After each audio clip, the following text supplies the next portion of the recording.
This podcast contains spoilers, so listen at your own risk or call back after you've watched the movie. You know who you call. Leave a message. Maybe they'll call you back. Then again, maybe they won't. We're having ourselves quite a little game of phone tag here. Ring, ring, ring. I usually get this guy's answering machine. I'll call you right back. If you're there, please pick up the phone. I really want to talk to you. I check my fucking messages every day when I come home from work. My answering machine, zero. I got a blinking light. All I have to do is pick up this phone right here, inform the cinema, and your plan's kaput. No, I ain't got no phone. I had to pull, because people calling all the time, and who needs the aggravation, right? Interruptions. Just got done watching Sixth Sense there. Such a masterpiece of a movie. It's like that classic thing of movie comes out, you see it, you love it. I think you had this with Gladiator the other day. And everybody loves it. It's amazing. You're having a great time with it. And then over the years, it's just so raved about and it's so talked about and it's so like universally acclaimed that you almost start to underrate it or undervalue it because you're like, well, yeah, of course Gladiator, of course Sixth Sense. Like, that I don't even need to maintain any passion for it because it's just so in your face all the time. And then in the case of The Sixth Sense, because it gets so talked about in the context of its ending or in the context of Shyamalan's career, like you lose track of the minutiae of what makes it such a masterpiece. And it's certainly not the ending, in my opinion, upon rewatching it now, as much as the ending is fantastic.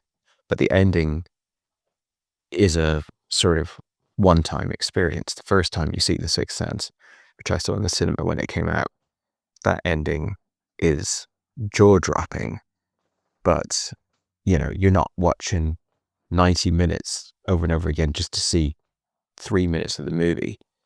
The thing that kind of makes it a phenomenal experience going back to it is it's just such a well-crafted film where every single scene is just a brilliant exploration of character and just incredible directing, incredible camera work, editing, the music, everything. It just like comes together as such a well-presented package.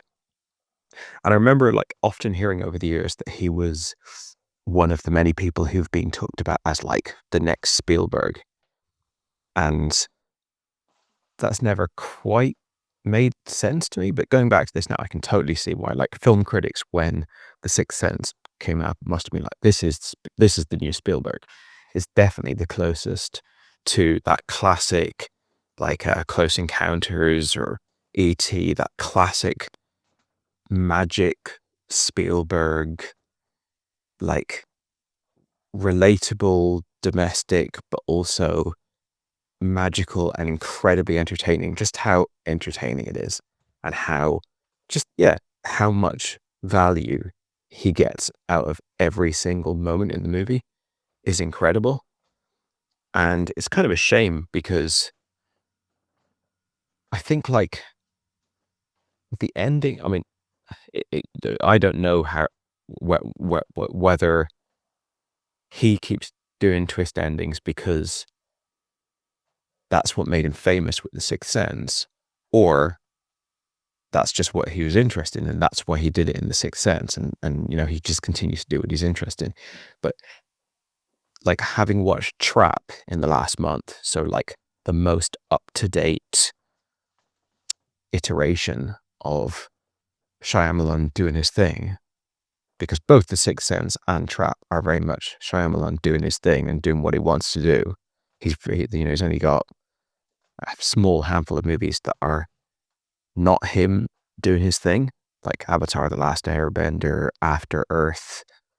Am I forgetting one, maybe? But yeah, having seen Trap in the last month or so, such a shame. As much as I had a great time with Trap, the final third of Trap is pretty bad. And overall, even at its best. Track has just got absolutely nothing on The Sixth Sense. It's kind of like when you watch a contemporary Tarantino movie, like The Hateful Eight or Once Upon a Time in Hollywood. There's so much great stuff in there that you're like, wow, this is one of the more entertaining and interesting films I've seen in the past few months. But then you go back and watch Pulp Fiction and you go, oh no, that they're just night and day in quality. Yeah, it's also, as much as it's striking to go back and see Shyamalan doing such masterful work, it's also striking to see Bruce Willis doing such incredible work. It's got to be one of his best performances. And it feels like this is right before he stopped giving a shit. You could even track it in like the Die Hards that came after this. Like, this is 1999. Not that this is overly relevant, but he's still got his brown hair. He's not gone grey yet. He's like, I only mention that to say, but he's kind of he's like a middle-aged guy rather than an older guy.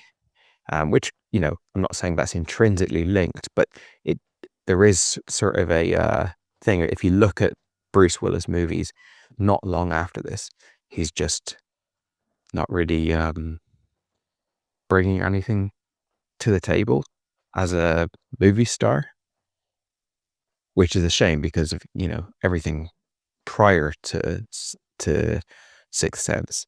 He's very charismatic, very entertaining. I know he was in Unbreakable just after this, but I think I'd have to revisit that. And I did like that a fair bit, but even that, I think, is probably not quite up to the heights. I mean, this is just such a great part. And yeah, he's so, obviously now I'm watching it as a parent, and like, it's such a great sort of paternal role, so compassionate. He's processing trauma himself because, you know, that's what kind of kicks off the film, and that's why he's interested in helping Cole, Haley Joel Osment. So there's a lot of like character stuff that he's carrying into the film, but then all of his interactions with the kid and like just having to navigate that child psychology interaction just requires such careful and focused acting, I think, because it's just so deeply reactive to the other actor in the scene. And he nails it. Haley Joel Osment nails it. I mean, there's always the question with kids, how much is it acting, how much is it them? But it feels like quite an acting performance from Haley Joel Osment. It doesn't feel like, oh, they just, you know, he was aware the camera's rolling, but they just asked him to be himself. I mean, this is very much a heightened, I don't want to say unrealistic character, but the scenario that he's in is very unique. So I think that if Haley Joel Osment hadn't delivered such a good performance, we might never have got the Shyamalan that we have today, because how like there would be quite a low ceiling on how well this film could have worked if the kid at the center of it had sucked. And not to be too harsh, but most child actors are pretty rough. So I think it's almost like a miracle that this film is as good as it is. You know, it's like the end of Bruce Willis giving a shit. It's a child actor completely smashing it. It's a inexperienced director being given like seemingly a hell of a lot of creative control.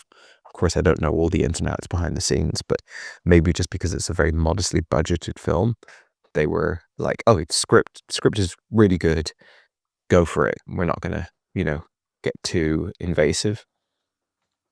I think, I'm not mistaken, Shyamalan was training to be a priest early in his life.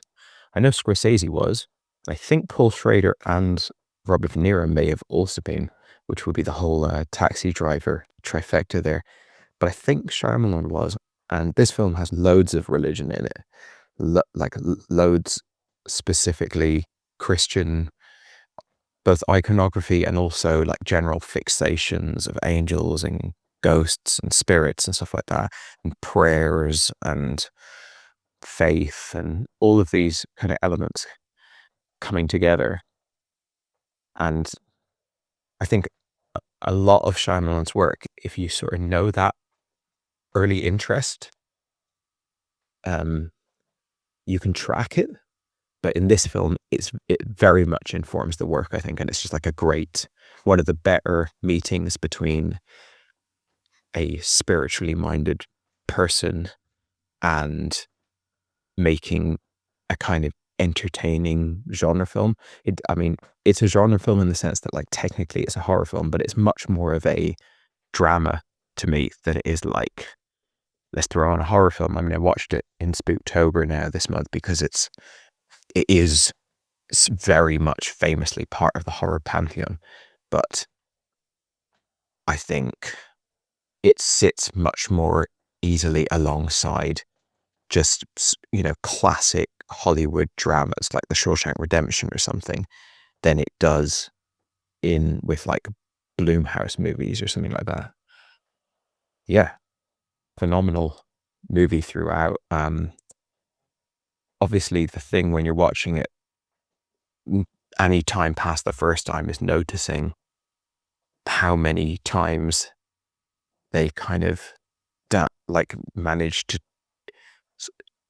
include the fact that he's a ghost, but not, but also not make it super obvious.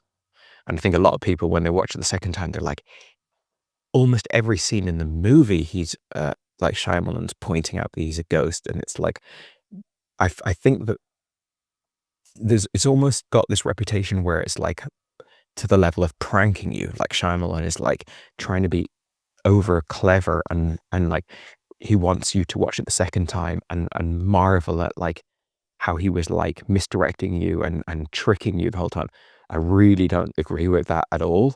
Like, I think, yes, almost every scene in the movie that Bruce Willis is in, there are examples of someone not talking to him, or people ignoring him, or, things that upon second viewing take on a new meaning.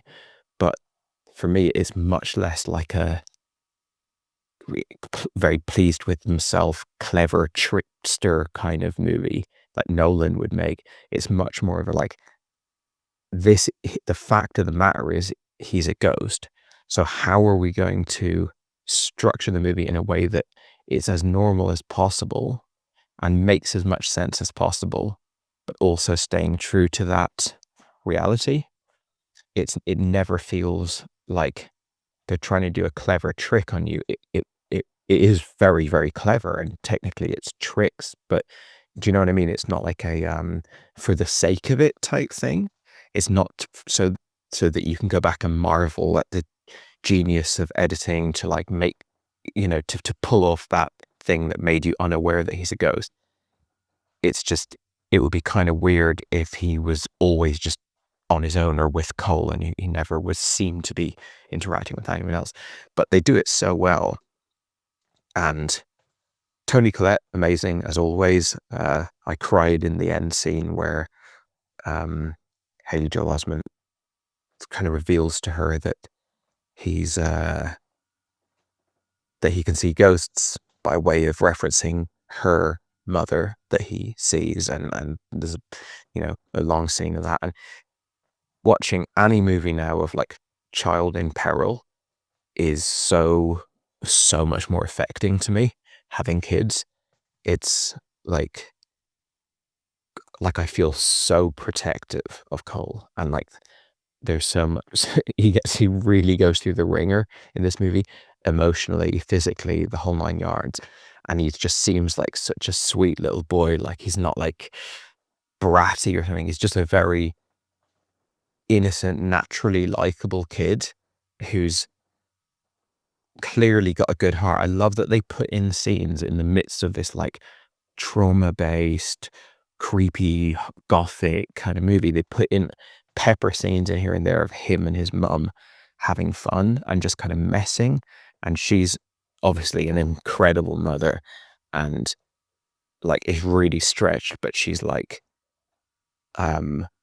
she's got these little ways of like cheering him up or making him feel safe and stuff, and just picking up on all those little things. It's like, yes, Shyamalan still does great work in his movies that I dislike, like Old and Knock at the Cabin.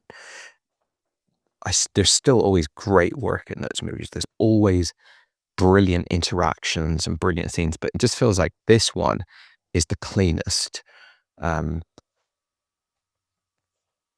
mean, there's a lot of films by him that I really like, but yeah, this is the one.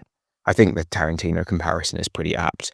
You got Pulp Fiction, perfect masterpiece, start to finish, and then you've got 90% of Tarantino's movies which have some of the best scenes I've ever seen put on film, and then have complete bullshit and on balance are just kind of a overindulgent good movie, you know, not 5-star masterpiece, great movie, but good movie. And that's kind of the case with Shyamalan. Now, there's almost no directors out there who are like decades into their career putting out good movie after good movie, or frequently putting out good movies.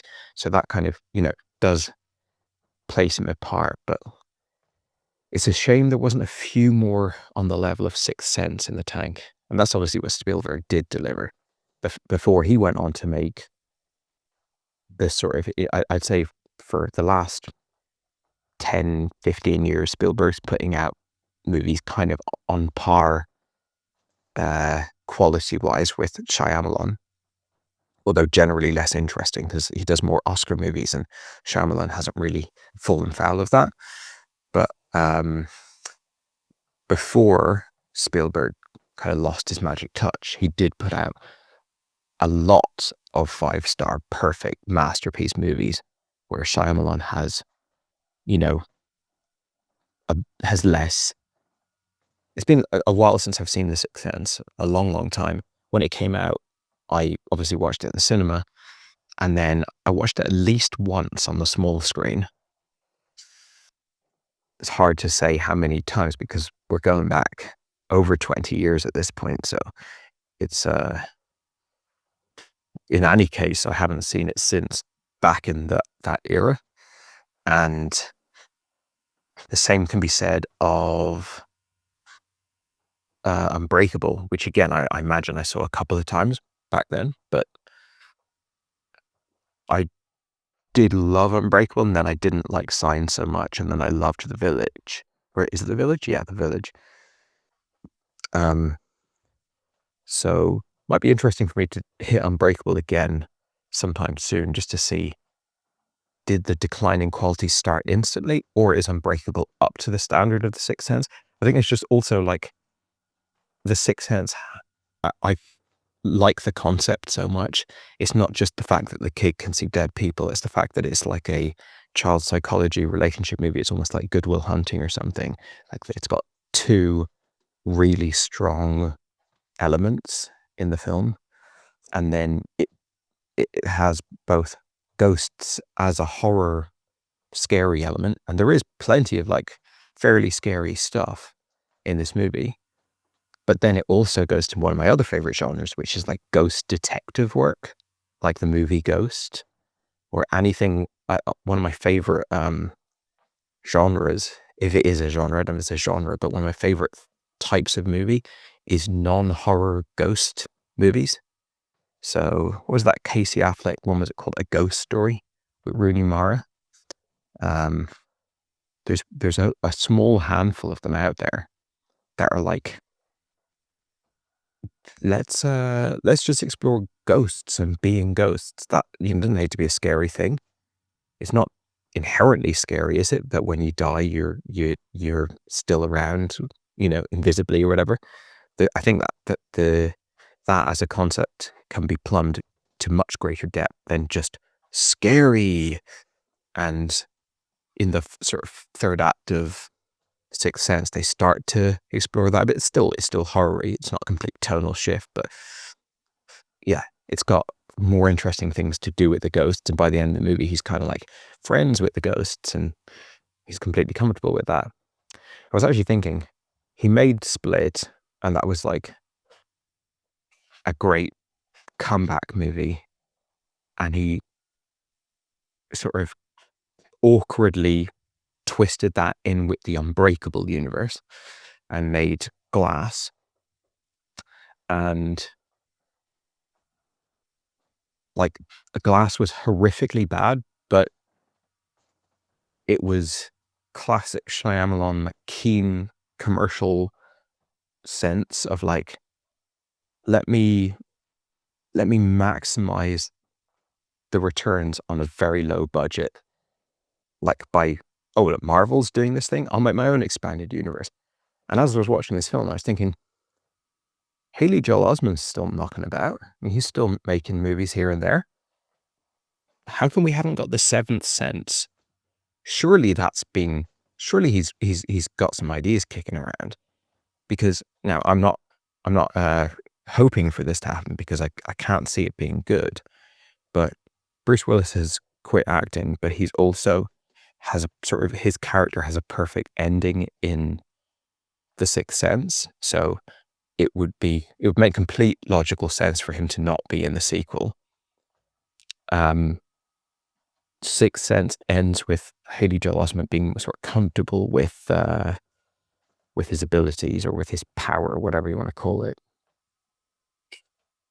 A movie now set nowadays with Haley Joel Osment, I know he's not like your classic leading man, but you know, a low budget Shyamalan movie. Hell, it could even be directed by like his daughter or something.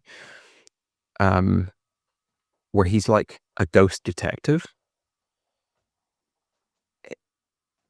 Yeah, like, I don't know if you saw Dr. Sleep that came out a few years ago with Ewan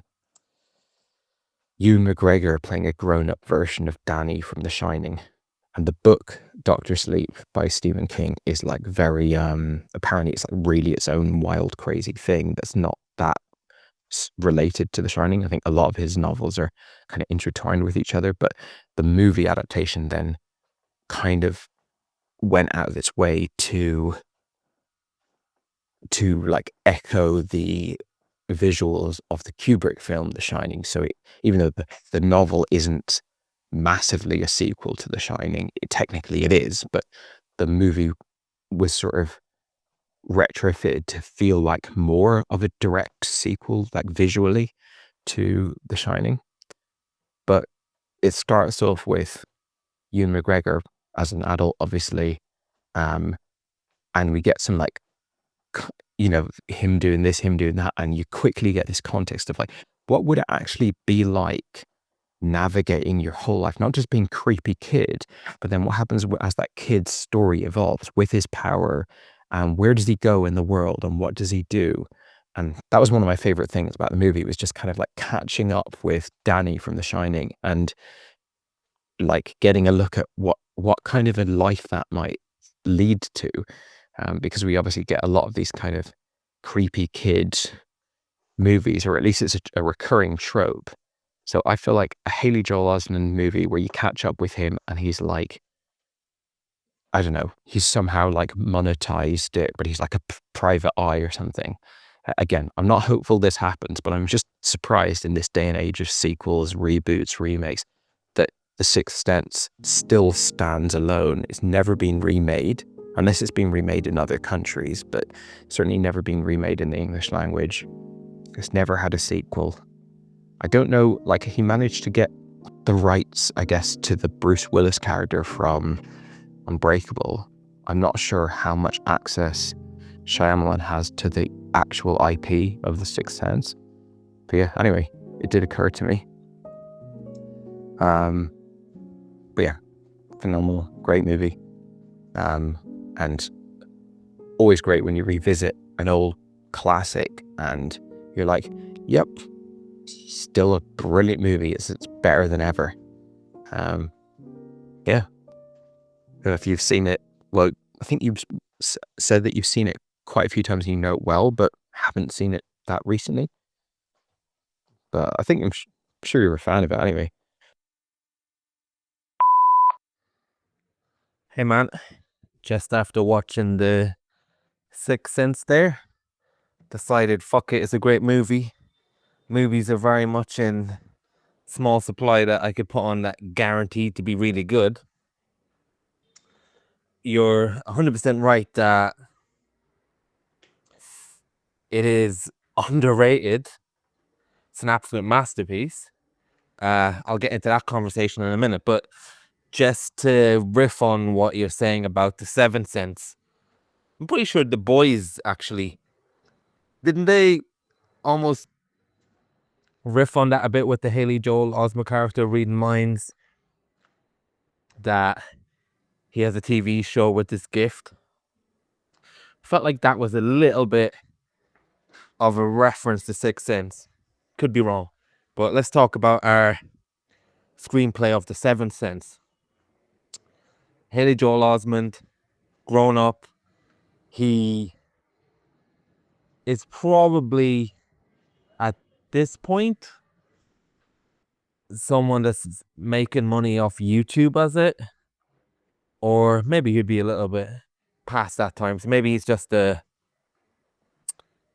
2-bit private detective like Val Kilmer's character in the John Dahl movie Kill Me Twice or whatever it's called.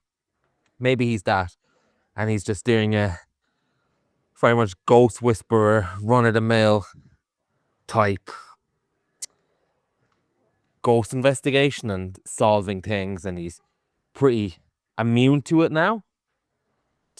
But then he investigates a ghost serial killer, someone that's going around doing grisly murders, and then what you find out is that the person doing this is the guy who killed Bruce Willis in the first movie, Donnie Wahlberg. And if you are able to talk to ghosts when you're alive, I wonder what would happen to the psyche of a character once they die, what they'd be able to do in relation to ghosts. If they're not able to master it, like that Donnie Wahlberg character in their alive time, what kind of consequences would that have with your relationship with being able to talk to ghosts when you're dead yourself? Well, let's get it greenlit. But yeah, back to the movie. When I started watching this movie, I had the twist in my mind, and it's amazing the way that I thought of this movie as a thriller just because of the initial feeling that I ended this movie with that stayed with me. And it was just a type of exhilaration of a rug being pulled from under me that, oh my God, he was a ghost. Jesus Christ. And you get really excited. And then you're almost mistaken in your mind that, oh yeah, Sixth Sense, a thriller, isn't it? Yeah, that's a thrilling movie. And when I started watching it this time, I thought to myself, by the end of it, this movie is a masterpiece whether the twist happens or not. And by that I mean, if it's revealed a bit earlier that Bruce Willis is a ghost, it wouldn't really diminish any of the movie at all.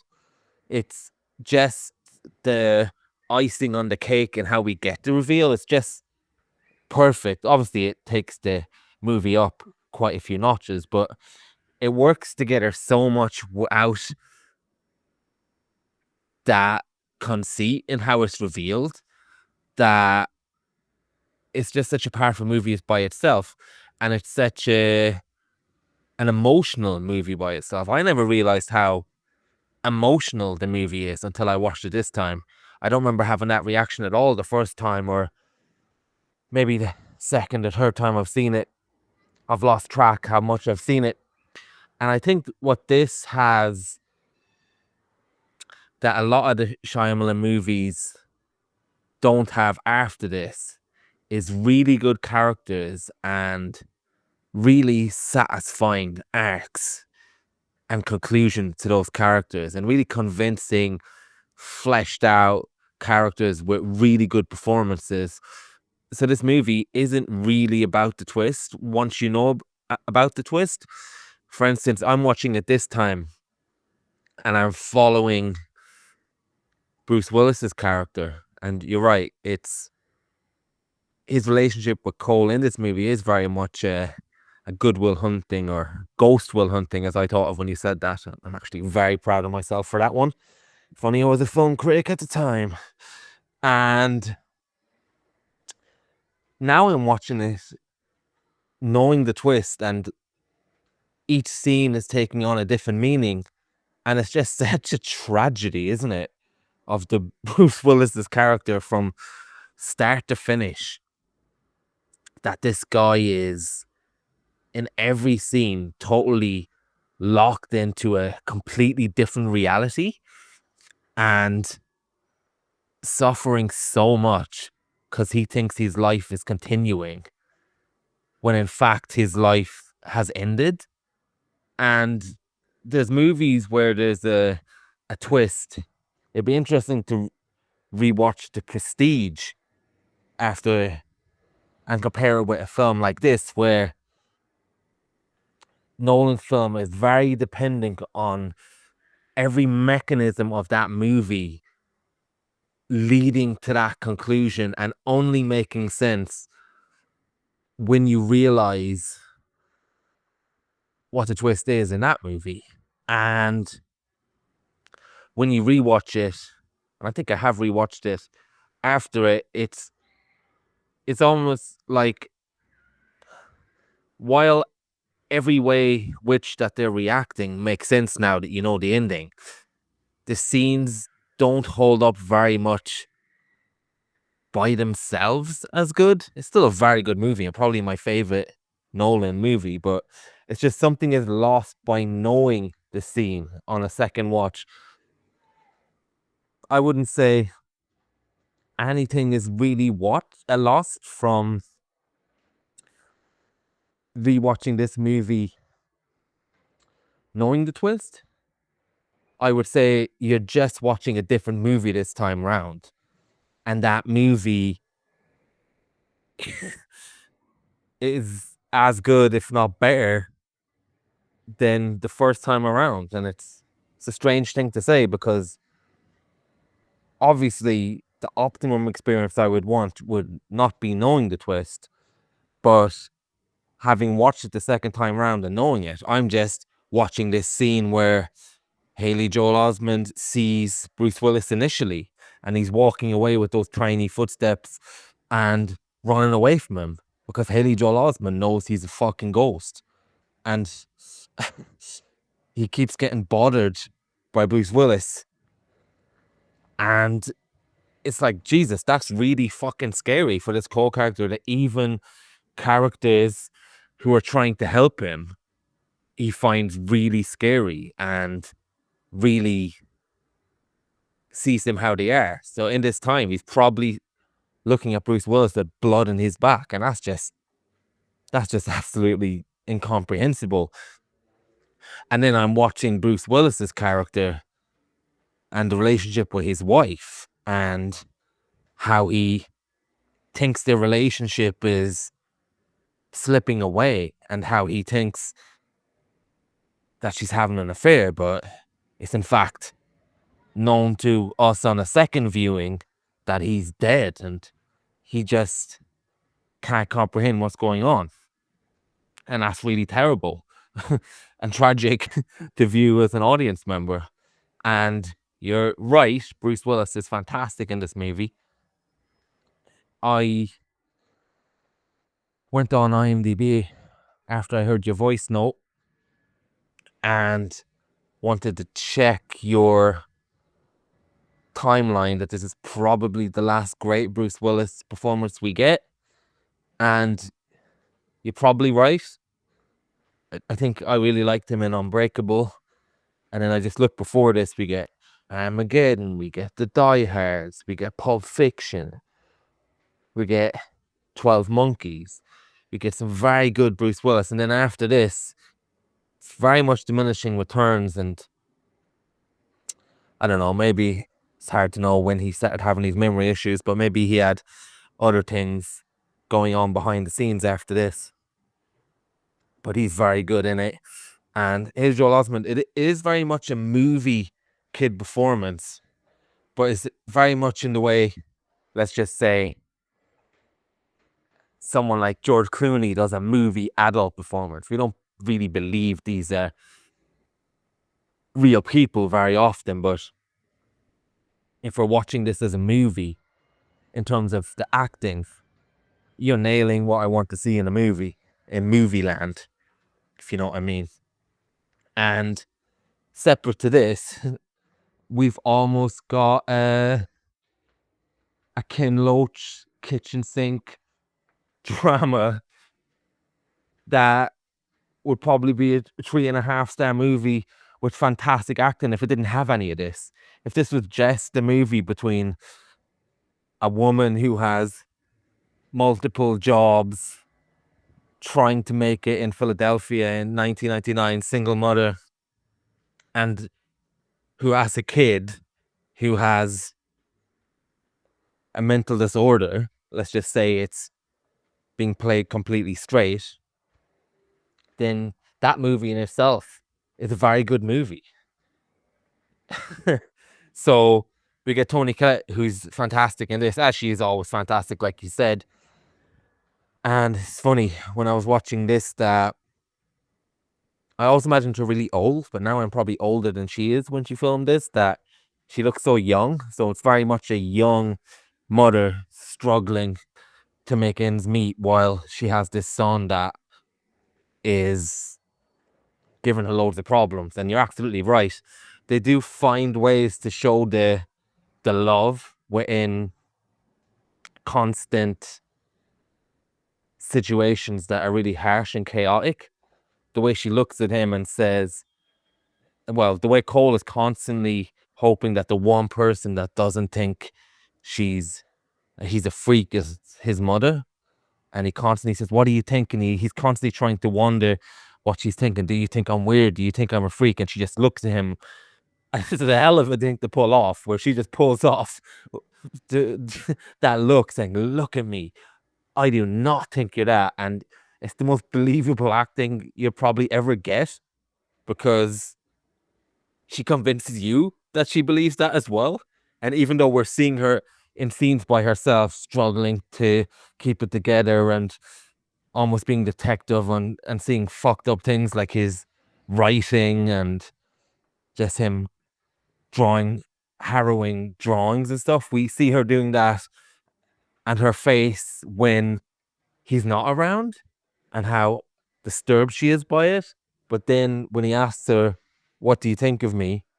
She manages to just really show how much she loves them. That's amazing acting. What else did you say? Yeah, going by the catalogue of Shyamalan, I think the one thing that really made Split really good as well is the level of acting and the level of character, or indeed characters, in that movie as well. But I actually feel that Signs is pretty much a masterpiece as well. Not on the level of Sixth Sense, but a little bit below. I didn't like Signs when I first watched it, but then I revisited it not so long ago, maybe a few years ago. I'll probably have to revisit it again now that I've labeled it a masterpiece, to see how accurate that is. But it's got that same type of juice as The Sixth Sense. And I mean that emotional juice, that scene where Cole talks about the grandmother, and that emotional scene where she saw Toni Collette's character at the dance, and it's got that type of juice, Signs does. But all I remember is the construction of the twist in that as well, where Mel Gibson is a character who doesn't have any fate, and his wife said random words when she had a brain aneurysm, and then how that ties into the eventual end of the film. That's all I remember, but it's actually much more of the same type of emotional juice as The Sixth Sense, but I'm not 100% sticking to that, but that was my latest watch through of it. And what else to say about this movie as well? I like the way, and this is something that you've mentioned quite a lot when it comes to ghosts and things like that, where the logic of why they're doing what they're doing is something you can't get on board with. Why is the ghost haunting? Why are they only showing up at this time? Why aren't they doing this? Blah, blah, blah. And why can't they kill him at any time? And the way this movie manages to ground itself in is, first of all, probably people who don't have that gift of seeing ghosts could be aware of the existence of the ghosts. They just have to be really signposted, like that scene where Toni Collette is doing the hoovering, and you notice all these specks of light and all the pictures of Haley Joel Osment as a kid. And it's debatable whether Bruce Willis's character only hears it on the tapes now because he's dead, or he could have heard it if he was alive. But the movie does give you the impression that you probably would be able to know that there's ghosts around if someone like Haley Joel Osment's character can point you there. And the conception that they come to with this is that, well, the ghosts are coming to him because they want him to help them. They have specific problems. The reason why they keep chasing after him is because he's not engaging with them. But at the same time, you feel that they know that he has that gift and able to talk to them. That's why they're attracted to him. So that does give us a very specific logic of why they're traveling from far and wide to follow him, because they need help. And the afterlife is almost, well, not the afterlife, the in-between, wherever the fuck you're meant to go, is almost like a glitch. It actually got me thinking, wouldn't it be crazy if you did a Matrix version of a horror movie where there's someone going around in the universe like Neo, and it's basically like Sixth Sense, where he becomes aware of these existence of ghosts. It's not actually Neo, it might be I'm just saying that a protagonist for all intents and purposes. And then he starts getting visited by all these fucked up images and all these fucked up spirits. But you actually find out it's a glitch into the Matrix. That'd be quite a good thing if you want to, because we've already had the Matrix and we've already had 2 other fucking terrible Matrix. And then the latest one was pretty bad. So if you're going to continue with the franchise, why not make it a horror movie? I guess you'd have to change the name and make it a twist. Make it a twist. What was that one? That movie where you don't know you're in the universe. I think it was J.J. Abrams did a movie with the shaky camera. And then you find out there's some other movie with John Goodman where they're in a bunker, and then you realize it's in the same universe. But you're also going to realize because it's in the title. So there might be some kind of navigating like that. Anyway, I digress. But yeah, the way the ghost behaves in this is very logical, which I appreciate. And the ghosts are scary in this. And there is moments of real terror in this movie as well. And like you said that because you've had kids now, you're very protective of the kids. Well, I'm not going to have kids, but I felt very protective of him in this movie as well. And he's like a sweet little kid, like you said, being absolutely true the ringer. And that's a credit for a child performance as well, because it's not the usual kind of, I'm just cute. No, he has actually mannerisms to it. The way he speaks, the way he whispers, the way he moves his feet, the way he's... I don't know, all these things he does is very good character work and probably wardrobe work as well. So yeah, I was astonished at the different feelings I had about this film on rewatch. Even though I just pitched The Seventh Sense for you. I hope you don't get it either, but why not at this stage at the same time if M. Night Shyamalan has basically done stuff like Trap or the Glass universe. I mean, it wouldn't be the end of the world if you did something like this. But yeah, great movie. Hey man, Sunday afternoon now. Just put in a massive session of house sorting. Got the place some sort of semblance of control on it anyway. Just watching the football now, listening to your voice message. Yeah, great. I'm glad that we both were able to re-engage with this film from our childhood. I'm not sure, you didn't mention there how recently you've seen it. I think I haven't seen it since the era that it came out in. I mean, it came out in 1999, so I would wager that I haven't seen it since maybe 2002, 2003, something like that. And potentially even more earlier than that. But yeah, it's great that it seems to have worked really well for both of us. Maybe the fact that the focus has been so heavily on the ending of the film is almost like a blessing in disguise in a way, because it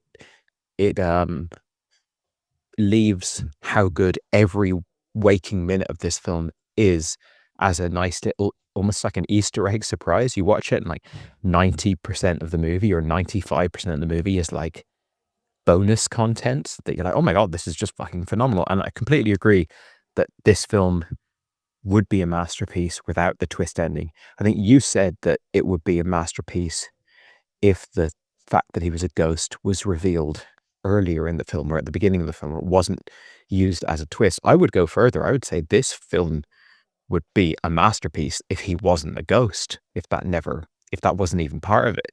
If it was just a child psychologist working through the problems of this young boy and kind of wrapping that drama, that character drama, in a sort of gothic horror wrapper. That's done so well in this film that when we finally go into the twist part of the movie, I'm like, I'm fully satisfied at this point. I don't need anything else out of this movie than what we've got so far. Of course, it is amazing. It's a great ending, and I have no misgivings about it in this film. If I have any misgivings about it, it is that it's maybe skewered Shyamalan's career a little bit. Although, like I said, it's a chicken and egg. I don't know if it's just that he was always fixated on plot twists, and then, you know, so that's why he put a twist in Sixth Sense. Or if you put a twist in Sixth Sense because it felt right for this movie, and then because he was so acclaimed for that twist, he then sort of doubled down and tripled down and just continuously put them in his whole filmography.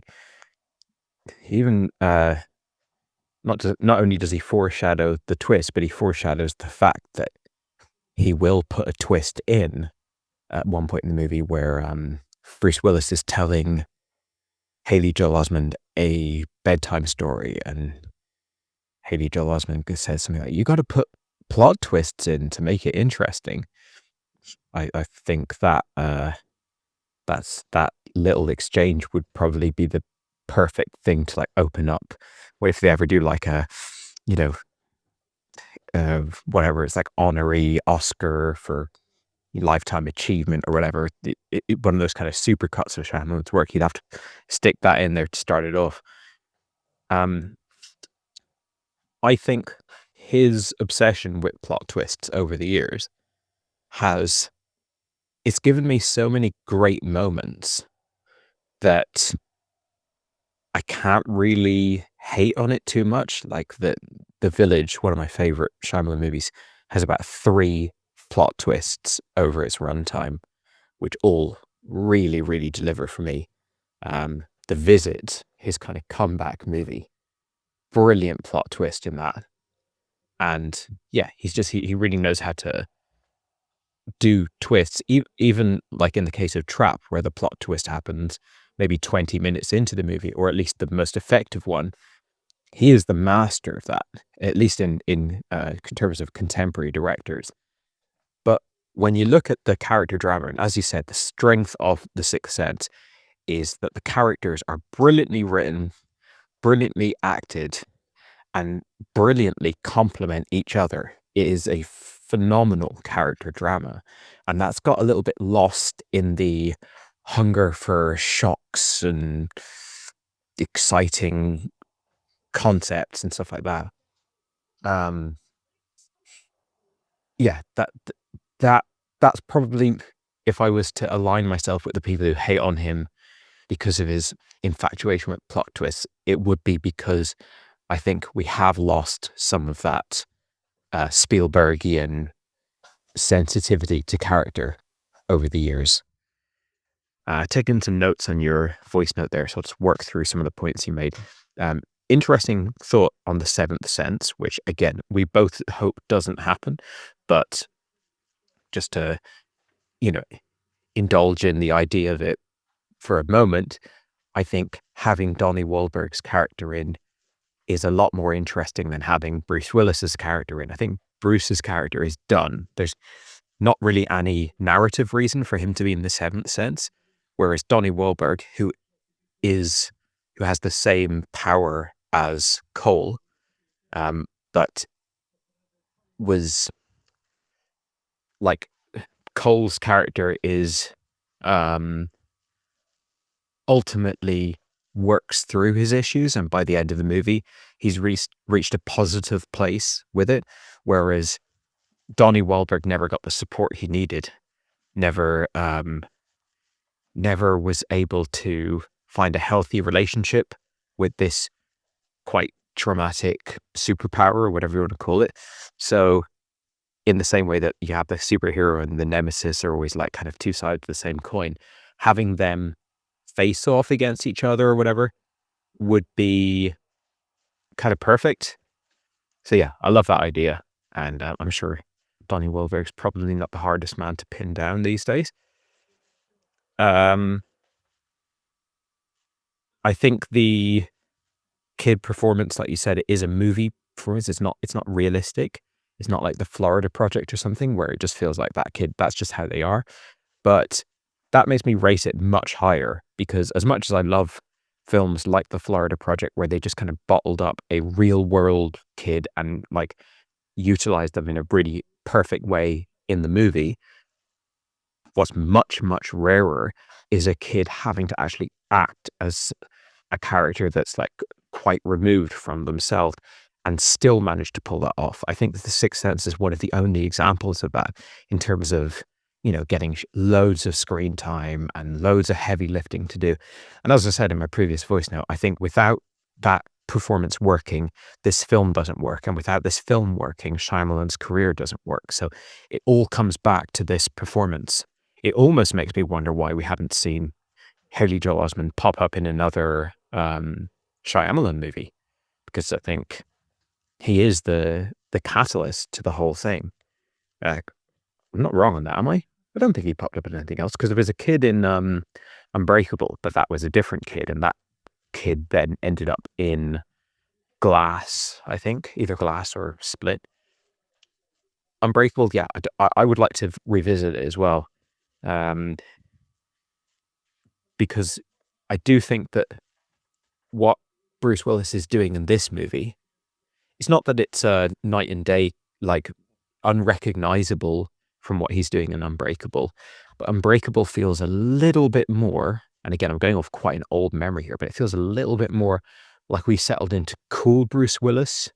And he's always been cool. He's been cool since Die Hard, but there's something different between resting on your laurels, Mr. Cool Guy, that he became then in the 2000s, and then kind of continued to ride that out in the 2010s and eventually retire on that exact tone in the 2020s.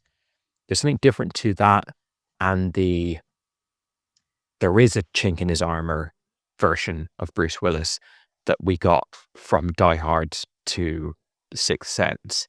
He's just that little bit too cool in Unbreakable for it to quite be as relatable and effective as it is in The Sixth Sense. And again, I could be corrected if I rewatch Unbreakable, but that's my memory of it. Yeah, this film is I wouldn't necessarily have called it my favorite Shyamalan movie a week ago, but I think now I will call it my favorite Shyamalan movie upon revisiting it. Now, I haven't done the due diligence of revisiting The Village, for example, which is would have been another contender for mine, but I think this is going to be hard to beat. It's interesting watching a film at completely different ages and having it resonate with you when you're at very different places in your life, and when you're looking for different things from film, you're looking for different things from life. Your understanding of people has evolved and changed over time, and then the film still delivers. That is, and not only still delivers, but delivers it in new ways. Yeah, that's special. And like you said, that drama between Cole and his mother, kind of just trying to make it in the world, is so engrossing. There's so much engrossing character dramas. You mentioned how like Toni Collette, when we watched the film, was like old mum character, and now she's probably younger than us. I had that same feeling when early in the movie you see Olivia Williams, I think that's her name. She was in Rushmore, and I remember Rushmore and Sixth Sense coming out at the same time, and Olivia Williams being this like older woman character for a little while. I would have been like 13 or something, and she just seemed very much in that, adult woman. Probably even thought of her as middle-aged, but yeah, both of them now I'm sure are younger than we are. I would also like to revisit Signs. You said that you regard Signs very, very highly, and you kind of put it on that masterpiece level, maybe not quite to the extent of Sixth Sense, but you put it way up there. But that only came to you on revisit. I haven't revisited Signs. I've only watched it the first time, and it didn't do it for me. It's so often regarded as his best film, and it just didn't work for me. I didn't think it was awful or anything, but I wouldn't have put it in his top 6, I would say. So yeah, it's definitely due a rewatch for me as well. And I like the kind of what you were saying about the ghost characters. It's a horror movie. I do think if someone says to me Sixth Sense is a horror film, I don't disagree with them. I think it's got so much horror texture in it that you have to call it a horror film. I struggle more when people call the likes of Seven and Silence of the Lambs horror films, and that's where you're not quite speaking my language, where this is more like it's a horror film in the way like The Haunting is a horror film. It's that kind of, I don't necessarily find it scary, but we're dealing so much with the macabre and the gothic and the ghostly and the supernatural. So it's like you've earned your horror pass in terms of my sort of wording that I use, or my classifications that I use. But the way that the place that ghosts take of this movie, and this is again going back to what you were saying about like the logic of the ghosts or the threat of the ghosts or what they want or all this kind of stuff. I think the interesting thing about it is they're scary, but not because they want to scare you. They don't want to scare you. They are tragic figures who they want to be seen and they want to be heard, and they want to communicate what is key to their pain and their trauma, but they don't want to hurt you specifically. They're just very frustrated, and they're in a real tight spot. At the end of the movie, the implication is that Bruce Willis is now at peace and he can kind of move on, whether that's leaving the ghost purgatory or just not demanding Haley Joel Osment's attention anymore because he's been sort of resolved. And I think, there's certainly other movies that do this, but I think it's a really nice place to put a supernatural antagonist, in inverted commas, into a movie where their goal isn't killing you or destroying you. Their goal is something that's nothing to do with you, but in pursuing their goal, they are scary, just them calling out to you with a bullet hole in the back of their head and appearing out of nowhere, and that there's so much about them that is inherently scary that they don't then need to sort of double down on that and be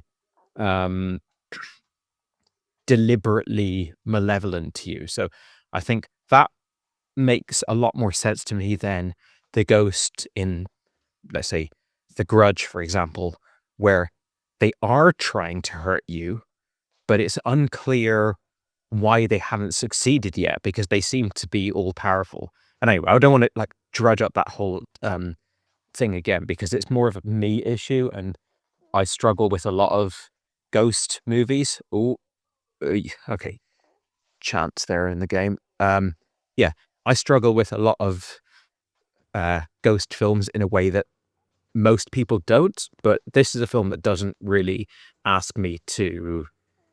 It doesn't throw anything my way that I have to go, wait, what's going on here? It's just troubled, sad characters who have unfinished business, with the classic ghost trope. They've got unfinished business in the world, and because he's only viewing people who have some bad juju, whether it's like that they got hung or that their mother was doing the Munchausen syndrome thing on them, or that their dad shot them in the back of the head. That's the only people that he's actually seeing, people who have some unresolved pain. So therefore, that would just be very, very scary. And building the horror out of that works really, really well. So yeah, I think that's I've gone over all of the things that you had raised there. Yeah, such a great movie, such great performances, and I'm kind of curious about watching the one or two films that he made before Sixth Sense, because I've seen everything from Sixth Sense onwards. Not only seen it, but kind of been first in line. Like, as soon as he drops a new movie, still to this day, I'm very excited about it. And I was an ardent fan of Shyamalan all the way through the Wilderness years. I was a fan of The Happening. Yeah, just he can. It's not that he can do no wrong, because he's done wrong several times for me. But I do really, really love Shyamalan. But this film almost spoils him a little bit, because going back and seeing the potential he had, like, to come back to the Spielberg thing, this really is one of the biggest contenders I've ever seen to the Spielberg throne, which Spielberg would just sort of pit away himself with shitty movies. But for a while there, it must have felt like, man, this guy's going to give us 20 years of really textured, entertaining, but well-observed character drama / genre movie. And then he kind of didn't. But what he did do was strong and was good. So yeah, glad you had fun with it too.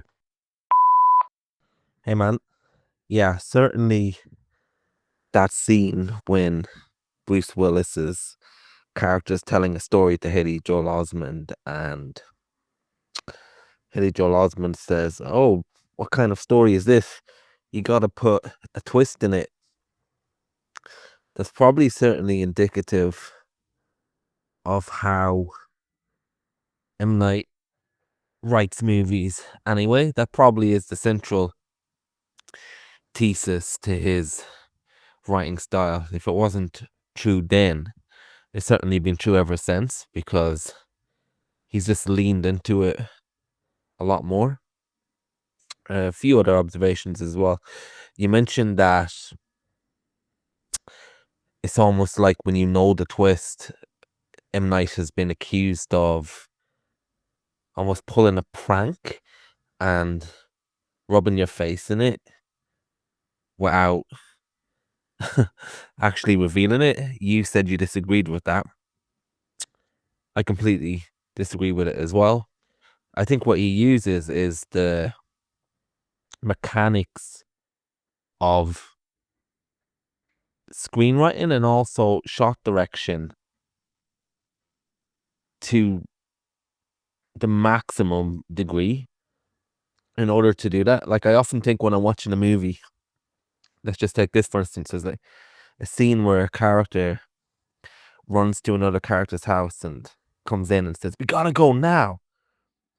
And then next minute we have a scene where they're on the highway the next day, and then the conversation picks up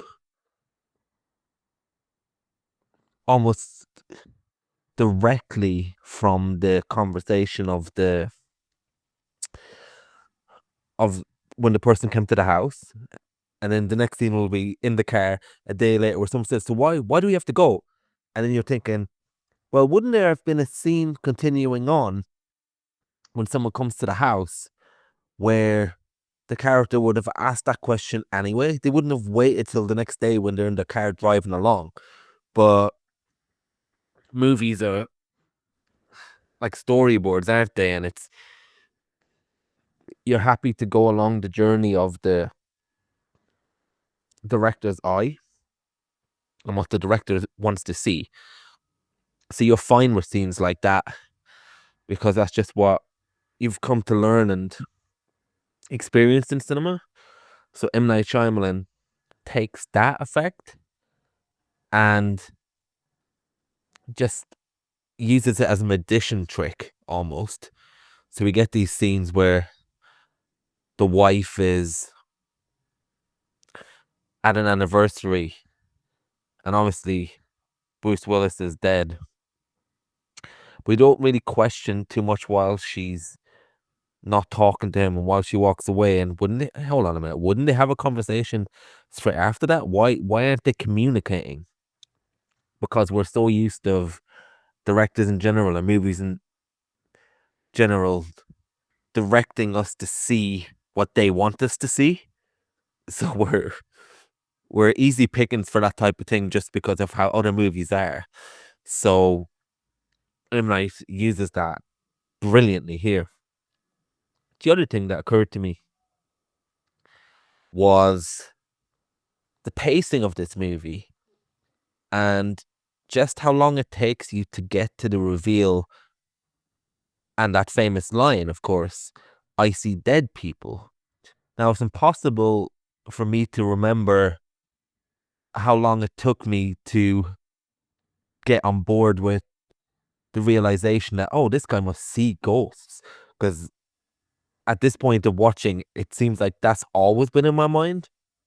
But there must have been a point when I first saw this movie that I didn't know that. I might have suspected it. I might have thought things were a bit eerie, but to the extent that this kid suffers, I'm not sure I was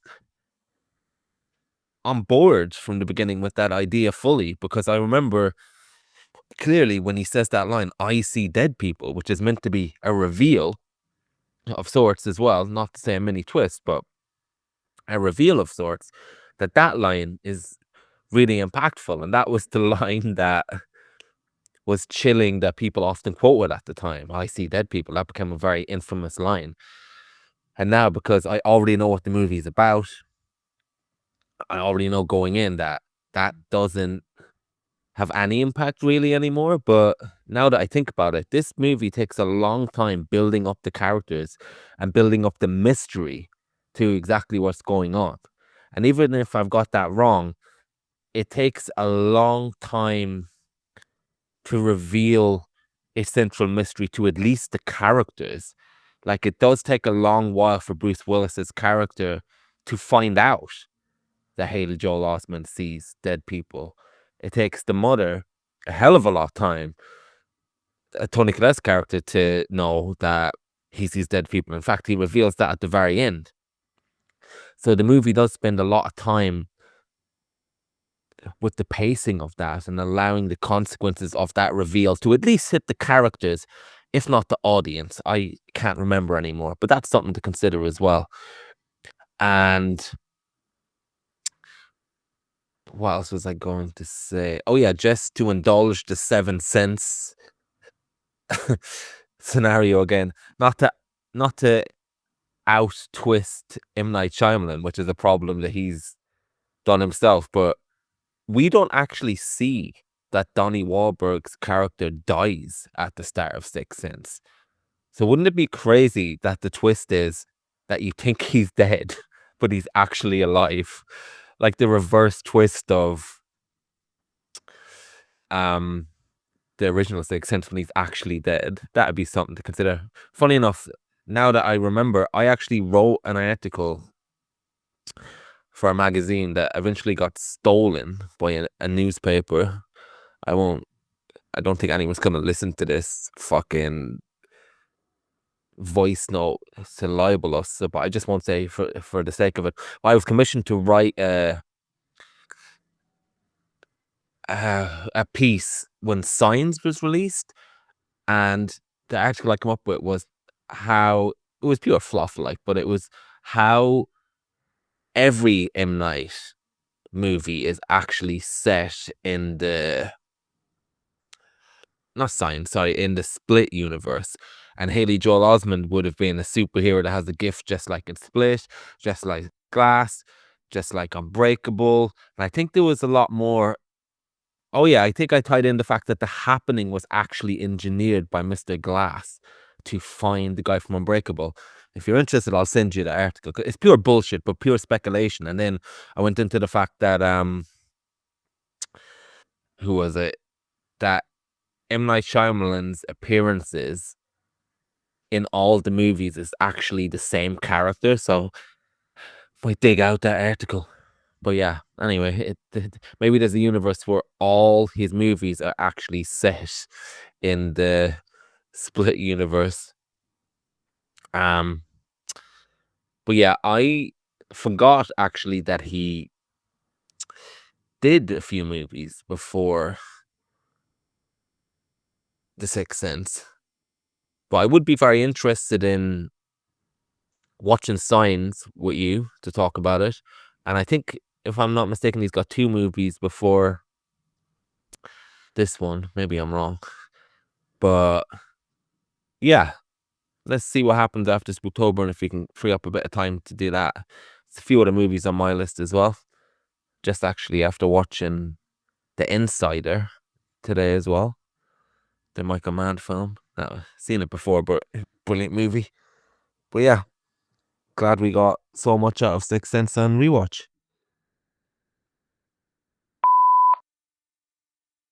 Oh man, I fucking love The Insider. Absolutely one of my favorite films of that era. So yeah, you're really on a roll with these great movies.